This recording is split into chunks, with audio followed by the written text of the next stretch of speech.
En avril 2021, vous disiez au Monde, je vous cite, « Les ados vivent une période vraiment difficile, mais globalement, ils tiennent le coup ». C'est toujours vrai un an et demi plus tard ?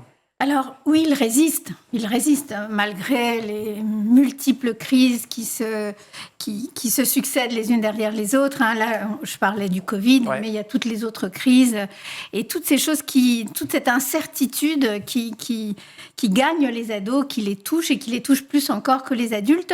Et ça, vous l'avez vraiment constaté en consultation, il y a de plus en plus de demandes, c'est ça ?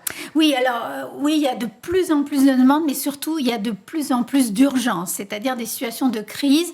Et ces situations de crise, elles montrent d'abord que ces ados auraient dû être pris en charge avant, il n'y aurait pas eu cette urgence, cette crise, cette douleur, cet aspect tragique parfois que prennent les choses lorsqu'un adolescent va très mal, que leurs parents sont épuisés aussi. Et que du coup, ils arrivent... Il faudrait les épauler eux aussi. Et bien sûr, et que ça, le fait qu'eux aussi subissent les crises et qu'ils aient du mal à trouver de l'aide suffisamment bonne et suffisamment rapide, eh bien, ça fait que ça augmente les crises. Et puis que la société, elle va pas très bien non plus et que donc, il y a, comme si plus rien ne tenait ces adolescents. Parce que les parents, ils n'ont pas beaucoup de réponses non plus sur la guerre en Ukraine, sur le Covid, sur l'urgence écologique. On n'est pas à l'aise pour répondre. Sur les coupures de courant qui vont changer notre vie, etc. Oui, bien sûr, les adultes ne savent pas. Augmentation du nombre de suicides des jeunes. On rappelle que c'est la cause première de décès chez les ados. Exactement. Donc, 10 à 15% des adolescents d'une classe d'âge qui vont pas bien, c'est énorme, c'est trop.